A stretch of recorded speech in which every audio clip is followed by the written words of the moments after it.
এই বিপ্লবটা করলো ছাত্র জনতা, আমজনতা, কোনো রাজনীতিবিদ ছিলেন না।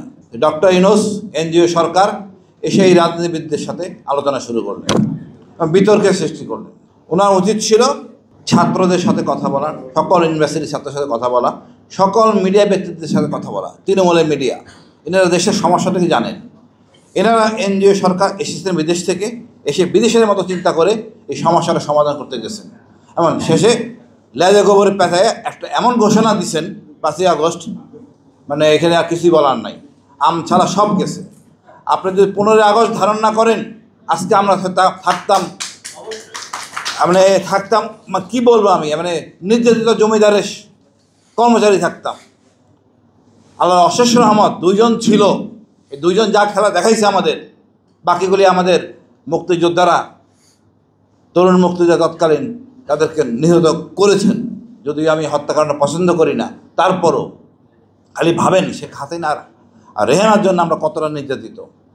এই ডিএনএ, এই শেখ বংশের ডিএনএটাই চরমভাবে খারাপ। হত্যা, ধর্ষণ, লুটপাট এর মধ্যে সীমাবদ্ধ। আমরা এই জিনিস দেখতে চাই না। আমি ডক্টর ইউনূস সরকার নিয়ে বলবো, আপনি রাজনীতিবিদদের নিয়ে বসেছেন, ভালো কথা। এই যে বিপ্লবটা হলো বৈষম্যের জন্য, আপনি কি আপনার ওই দরবার মিটিংয়ে আলোচনার মধ্যে কি সাকিব আলীকে নিয়েছিলেন, মান্না ভাইরে নিয়েছিলেন, রাশেদ ভাইরে নিয়েছিলেন? তা বৈষম্য তো ওখানেই করলেন। আপনারা তো কোনো প্ল্যাটফর্মে তো মানেন নাই, কোনো একটা মানদণ্ড মানেন নাই। মাঝখান দিয়ে নারী নিয়ে একটা কমিশন বানাইছেন, ঝামেলা সৃষ্টি করে দিয়েছেন, নারী কমিশন। আমি মনে করি আপনি অনেক দুর্বল নেতৃত্বে, শক্ত হন, মানে শক্ত লোক কাছে রাখেন। প্রথম থেকে আপনারা সেনাবাহিনীকে ভয় পাচ্ছেন। বাংলাদেশের একমাত্র স্মার্ট সিটি বসুন্ধরা এখন আরো নিরাপদ, আধুনিকতায় আরো এক ধাপ এগিয়ে। আমরাও সেনাবাহিনীকে সম্মান দিচ্ছি, তার বিপ্লবের এক অংশে তারা ছিলেন। তবে এটা বলার কারণ নাই, ওনারা স্বতঃস্ফূর্তভাবে কাজ করছেন।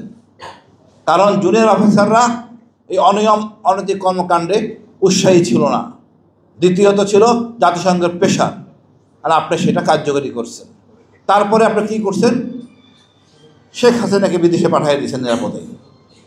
আচ্ছা ঠিক আছে, 2 বোন আপনার আত্মীয়, তো তার স্মৃতিকে আটকে রাখেন নাই কেন? এ তো আসল গোড়া, আটকে তো রাখেন নাই। একে একে সব ডিজিএফআইয়ের লোকজন চলে গেছে, আপনি কোথায় ছিলেন? আপনি তার স্মৃতিকে পিএমজি না করে পিএমজি করলেন ব্রিগেডিয়ার জেনারেল হাসেন নাসিরকে। আমরা এতদিন ধৈর্য ধরেছিলাম, ভদ্র ছিলাম, সম্মান দিতাম, যে আমাদের সেনাবাহিনী গর্বের জায়গায়, এটা আমরা ধ্বংস করব না। কিন্তু যখন একজন উপদেষ্টা জেনারেল হাফিজ, তাকে আপনি সম্মান দিচ্ছেন না, তার কথা শুনতেছেন না, আপনাকে আমরা সম্মান দিব না। আমি বলবো, নির্বোধ সেনাপ্রধান, আপনি এই সরকারের সাথে সহযোগিতা করেন, আপনি একটা কর্মচারী, সিম্পল কর্মচারী। আর ডক্টর ইউনূসকে বলবো, আপনি খুবই দুর্বল শাসন ব্যবস্থায়, আপনি যদি না পারেন চলে যান, নাহলে ভালো লোক সাথে রাখেন। আপনার ডিফেন্স মিনিস্টার কে আমি জানি না, আমার মনে হয় আপনি নিজে। আর যদি তাই হয়, তাহলে একজন আপনি সামনে দিতে পারতেছেন না, তাহলে একজন সহযোগী অ্যাডভাইজার নেন ডিফেন্স মিনিস্টার হিসাবে, যে আপনার কাজটা সহজ করে দিবে। আপনি কোনো কাজই করতে পারতেছেন না। কেউ বলে 111 আসতেছে, কেউ বলে গণজাগরণ মঞ্চে পদধ্বনি শুনি। এসব তো কাম্য না, আমরা এটা শুনতে চাই না। একজন স্বরাষ্ট্র উপদেষ্টা আছেন, উনি বুঝে নিন ওনার সমস্যা কোথায়। উনি পিত্ত তুলল, সহজ সরল মানুষ, সহজ সরল কাজ পুলিশ দেওয়া হয় না। আমাদের দরকার অসংখ্য পুলিশ, কম তার 1 লাখ পুলিশ। এরা পুলিশ স্টেশনে থাকবে, এলাকার পুলিশ, অর্থাৎ ঘুষমুক্ত, বাণিজ্যমুক্ত এটা যোগদান করবে। টাকা দিয়ে যদি পুলিশ ঢোকে, তাহলে কোনো আমরা উপকার পাবো না। এলাকার পুলিশ নেন, 6 মাস কাজ করবে ট্রেনিং ছাড়া, তারপরে প্রশিক্ষণ নেবে, অসুবিধা নাই। আপনার নির্বাচনের ব্যবস্থা করার জন্য সেদিকে 5 তারিখ গেছেন, কারে খুশি করতে? আপনারা যেসব রাজনীতিবিদদের সাথে কথা বলছেন, তার কি জনপ্রতিনিধি ছিল গত 5 বছরে? বলেন তো। আমাদের সালাউদ্দিন স্যার 5 বছর কই ছিলেন? জামাত ইসলাম নেতারা কোথায় ছিলেন? কেউ তো নির্বাচনের প্রতিনিধি না, সব তো আওয়ামী লীগের ছিল। তাদের কারোর সাথে কথা বলেন নাই। তো কথা যখন বলেন নাই, যারা এই বিপ্লব এনে দিয়েছে তাদের সাথে কথা বলতেন। আমার সব বক্তব্যের মূল কথা হলো, আমাদের সবাইকে নিয়ে আমাদেরকে এই প্রতিকূল পরিবেশ পার হতে হবে। আমার কখনোই আমার শখ ছিল না রাজনীতিবিদ হওয়ার। সাকিব আলী ভাই যা বললেন, মোসাদ খুঁজতে হবে, খুঁজতে হবে, আমাদের এই লোকদেরকে চিহ্নিত করতে হবে। আমরা এই রাজনীতিবিদ চাই না, যার পেশা হবে রাজনীতিবিদ, এরা চাই না। এদেরকে চিরতরে শেষ করে দিতে হবে। আমাদের এই বিপ্লব অসমাপ্ত বিপ্লব, বিপ্লব চলবে। সেনাবাহিনী নিয়ে ভয় পাওয়ার কিচ্ছু নাই। ক্যান্টনমেন্ট গ্যারিসন থেকে এপিসি বাইর করবেন, ওই এপিসি বাইরে যাবে না, ওটা কটকটি হয়ে যাবে। ওই এপিসি ফেরত যাবে না, জনগণের টাকা এপিসি। সুতরাং এটা নিয়ে ফাইজলামি করবেন না। আপনি যুদ্ধের প্রস্তুতি নেন, আপনি বাইরে আসেন, কাজ করতেছেন, সম্মান করব, কিন্তু এর অর্থ এই না আপনাকে সব কিছু আপনার কথা এই উপদেষ্টা পরিষদ শুনবে। আপনি প্রধানতন্ত্রের কর্মচারী, মনে রাখবেন, কর্মচারী মানে চাকর। উপদেষ্টা যা বলবে তাই করবেন। অনেক সম্মান দেখানো হয়েছে দীর্ঘ 1 মাস 1 বছর, কোনো করেন নাই। আপনার দুর্বলতার সুযোগে একটা সেনাবাহিনীর মেজর ঢাকা শহরে দীর্ঘদিন ধরে আছে, আপনার খোঁজ নাই। আপনার গোয়েন্দা সংস্থা কোথায়? এদেরকে কেন সাসপেন্ড করেন নাই আমি জানতে চাই। কেন সাসপেন্ড করেন নাই? কীভাবে মেজর সাদেক ঢাকা বসে মিটিং করে বেড়ে গেছে, ফুর্তি করতেছেন, বেতন তো ঠিকই নিছে। আর এই তদন্তের জন্য পুলিশকে দেন, নিয়ম কারণ আছে, তাকে বের করে দেন, পুলিশকে হস্তান্তর করেন। আপনার সহযোগিতায় সকল গুমখনের লোকরা চলে যাচ্ছে বাইরে, এর জন্য দায়বদ্ধ আপনি হবেন।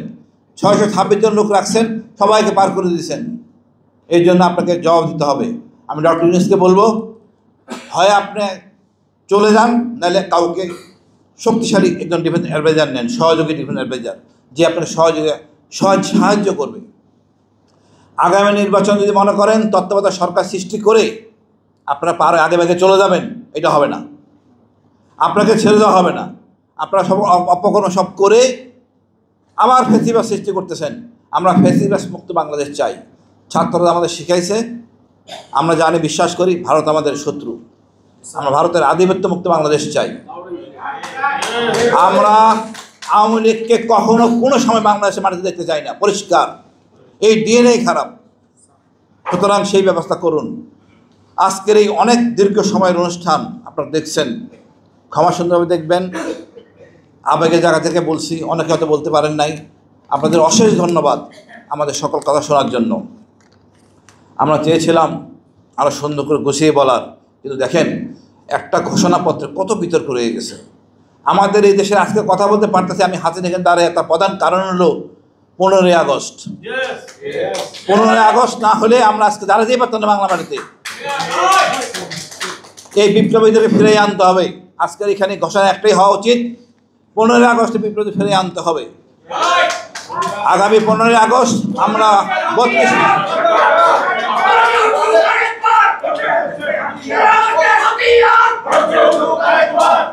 15 আগস্টে বিপ্লবীরা আমাদের সূর্য সন্তান, এদেরকে সসম্মানে আনা হবে, লাল গালিতে ফেরত আনা হবে। আগামী 15ই আগস্ট আমরা 32 নম্বরে থাকবো। কার বুকের পাঠা আছে